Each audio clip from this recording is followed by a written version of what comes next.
Unrealistic expectations is a ticking time bomb within your round of golf. And today, that's what we're going to get stuck into in this golf psychology video.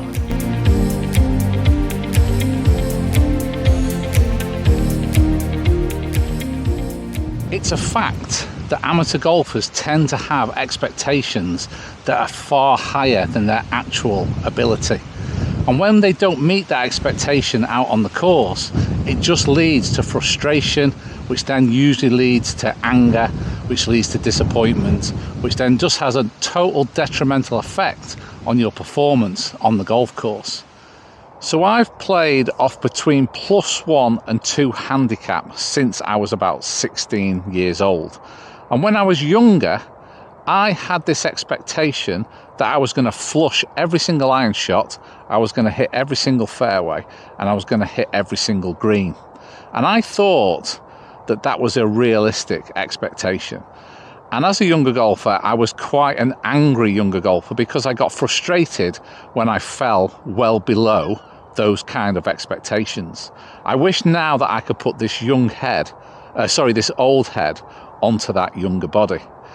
Now, for some context for you to also understand what your expectations should be on the golf course, if you're going to have any, and we're going to get into that a little bit further on in this video, is that the professional golfer on the PGA Tour, as an average, hits 12 out of 18 greens in regulation.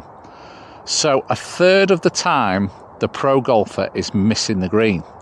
And also, the average for a PGA Tour golfer for hitting fairways is 47%. So half of the time, the very best players in the world are missing the fairway. Yet we probably expect that we should be doing better than both of those stats, which just shows what a very unrealistic expectation we have as amateur golfers. When a boxer is going into the ring, his intensity level should be around 10 out of 10. A footballer or a soccer player should be around 7 out of 10. Yet a golfer shouldn't be any higher than 3 in an intensity level when getting on the first tee. In fact, the nearer that you can get to 0, as in staying calm and having no expectations, the better it will be. By being calm and very much on an even keel, you are not inviting any extra pressures onto you for your round of golf that stays in front of you.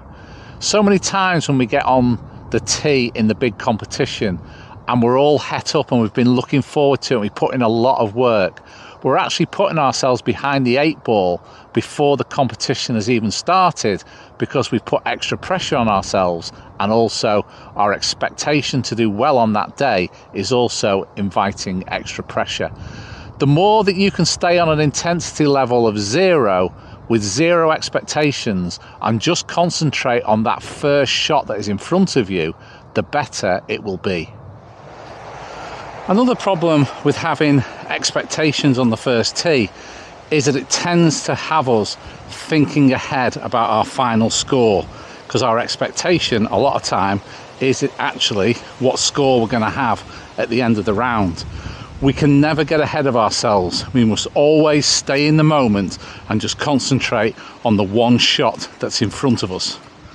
When you get on the first tee, whether playing around with your buddies or playing in a competition in particular, you should have absolutely no expectations of what lies ahead within that round.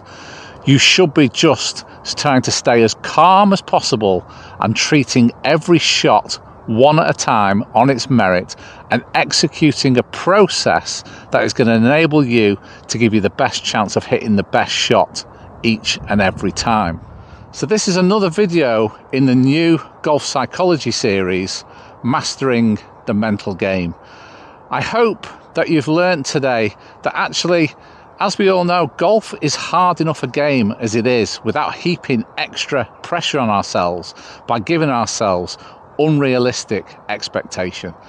The more that we can strip that expectation away and just treat every shot on its own merit and do everything we can to execute that shot in the best way possible, and then just accept what comes after that shot, the better we will all be on the golf course.